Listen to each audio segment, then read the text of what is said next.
Welcome students, today's class for class 10th chapter कर रहे हैं हम 9 सम एप्लीकेशंस ऑफ ट्रिग्नोमेट्री और एक्सरसाइज 9.1 के क्वेश्चन नंबर 4 पे हैं।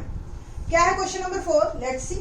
The angle of elevation of the top of a tower from a point on the ground which is 30 metre away from the foot of the tower is 30 degree.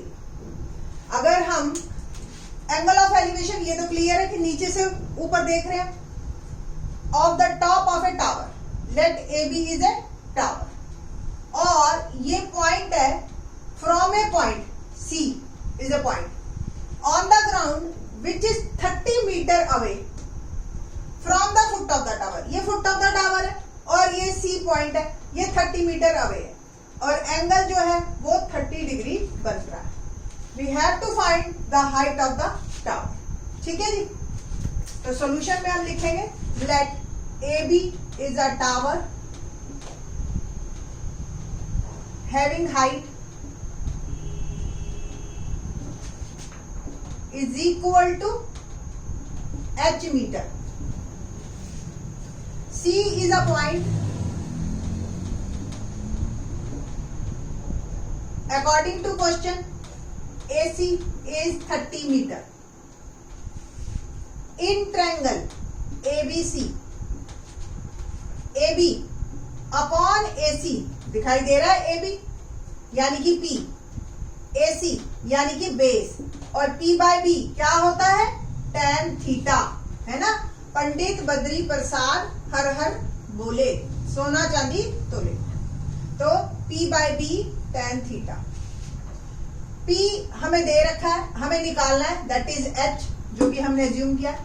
P base यानी कि 30 और angle tan 30 degree. और अगर आपको table में याद हो tan 30 की वैल्यू 1/√3 होती है। 30 को उधर भेज दीजिए, H आ गया आपका 30/√3 मीटर।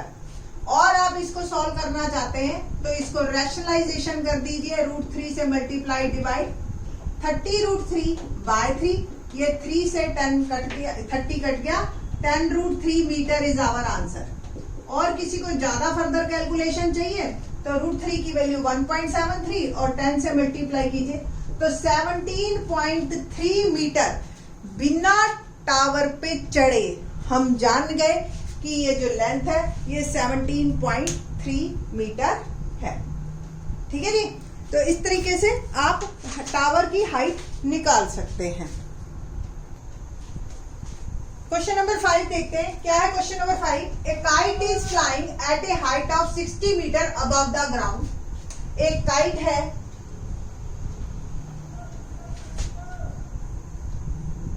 और ये 60 मीटर अबव ग्राउंड से, यहां से 60 मीटर है। सपोज ये स्ट्रिंग बनी हुई है इसकी। ठीक है। थोड़ा ये क्वेश्चन को ना इन्होंने मतलब बनाया ही है, नहीं तो ऐसा पॉसिबल तो है नहीं।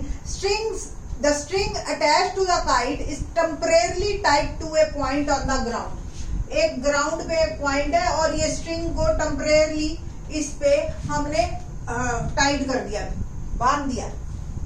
The inclination of the string with the ground is 60 degree। Find the length of the string assuming that there is no slack in the string। ये हमें निकालना है। ठीक है। ये ऑब्वियस जो आप कहते हो डोर, पतंग की, ठीक है, ये है ना BC। तो let AB is height of kite from the ground. ठीक है जी। दैट इज गिवन 60 मीटर और BC is length of string. ठीक है, जो कि हमें फाइंड आउट करनी है, और angle C 60 degree. According to question, in triangle ABC, AB upon BC जो दे रखा है और जो निकालना है। ठीक है। AB P है, BC H है, और P by H क्या होता है? sin 60 डिग्री, है ना। Now the P is 60, H we have to find, और sin 60 की वैल्यू टेबल में √3/2। ठीक है। तो H को उधर कर दीजिए और 2/√3 को इधर कर दीजिए। तो H जो आ गया वो आपका आ गया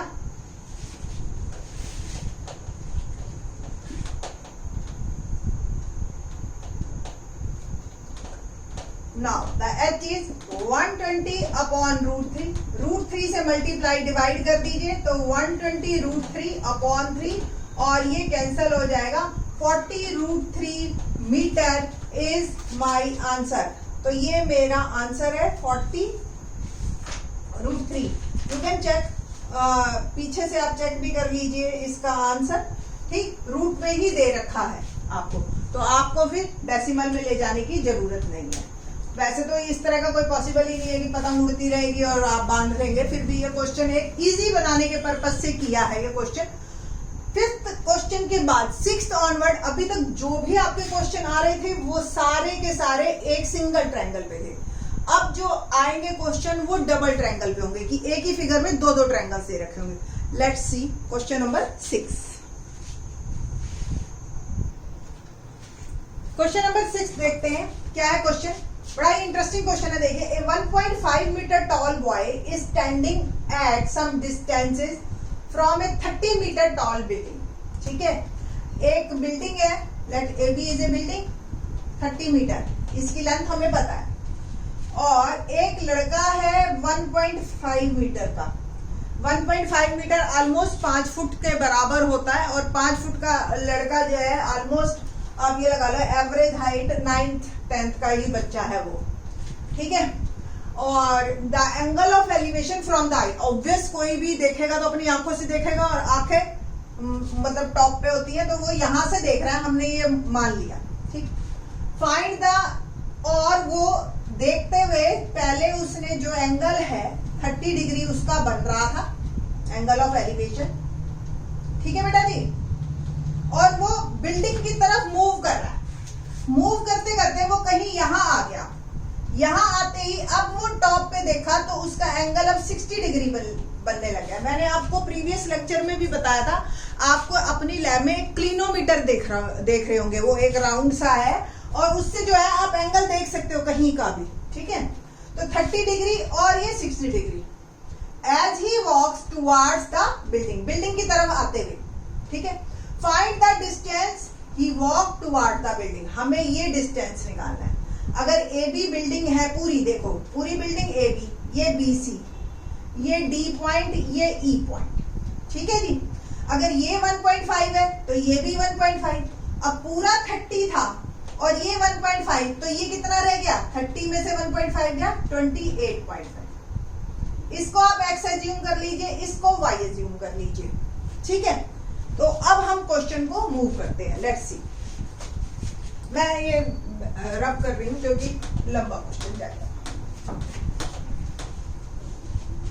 देख, let A B is a building 30 metre. ठीक है जी, D is a point where boy stand.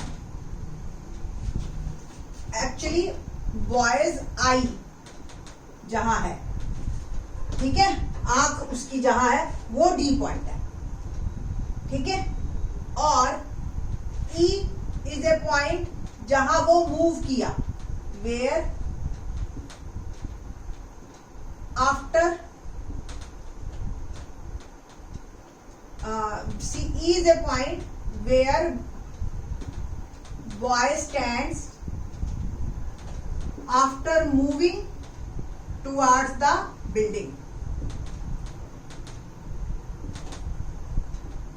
ठीक है जी,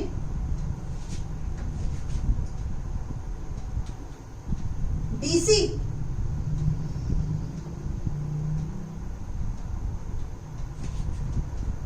इसको भी एक नाम देना पड़ेगा। TF is equal to AC is equal to 1.5 और BC is equal to AB minus AC, that is 30 minus 1.5 28.5। ठीक है जी, तो अकॉर्डिंग टू क्वेश्चन और as according to figure, figure जो है वो आपको एज्यूम, मतलब फिगर होनी सही बहुत जरूरी है। ठीक, नाउ एक और एज्यूम कीजिए, लेट EC इज X और DE इज Y, और हमें जो निकालना है वो Y निकालना है ना, कि कितना वो मूव किया। ठीक, now according to question, in triangle A B C E, दिखाई दे रही है बी सी ई, बी सी हमें पता है, ई सी हम निकालेंगे, और ये है P, ये है B, और P बाय B होता है tan theta. BC 28.5, EC X हमने एज्यूम किया, और थीटा है 60 डिग्री। तो 28.5 upon X is equal to √3। ठीक है जी, और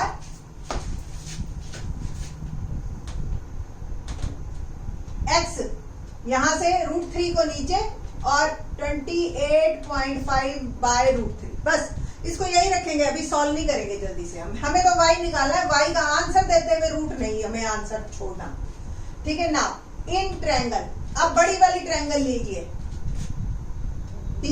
BCE पहले ली थी, अब BCD लेंगे हम, पूरी वाली BC अपॉन CD, दिखाई दे रही है पूरी की पूरी, और P बाय B, और ये होता है tan थीटा, ये 28.5 है, और B जो है वो आपका base, that is x plus y, और tan 30 degree.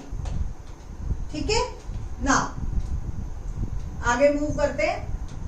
28.5 upon x plus y, और tan 30 की वैल्यू √3, क्रॉस मल्टीप्लीकेशन कीजिए, 28.5 √3 is equal to x plus y. ठीक है जी, तो अब मेरे पास x की वैल्यू भी आ गई, और x प्लस वाई की वैल्यू भी आ गई। ठीक, तो x की वैल्यू है मेरे पास 28.5 √3, और x प्लस वाई की वैल्यू है 28.5 √3। x की वैल्यू पुट कर देती हूं मैं इस इक्वेशन में, और मेरे पास आंसर y आ जाएगा। तो 28.5 √3 माइनस 28.5 अपॉन √3, 28.5 कॉमन ले लीजिए, √3 माइनस 1 बाय √3, एलसीएम लेते हैं √3, और ये √3 1 से divide, √3 3 minus 1, it will become 28.5 into 2 by √3। थोड़ा सा सॉल्व कीजिए, इसका डेसिमल हटाइए, 10 लगाया, नेक्स्ट स्टेप में कर लेते हैं बेटर। ठीक है, तो 28.5 का मैंने डेसिमल हटाया, 10 लगाया, 2 बाय √3, 2 5 जा 10, और 5 से इसको काटा, 5 5 जा 25, और 3 5 7 जा 35। ठीक, तो 57 अपॉन √3, और फिर √3 से मैंने रैशनलाइजेशन किया, तो 57 √3 अपॉन 3, और ये 19 3 जा 57 होता है, 19 √3 इज माय आंसर। यानी कि वो लड़का 19 √3 मीटर मूव किया टुवर्ड्स द टावर। ठीक है जी, बाकी के question in the next lecture. Thanks.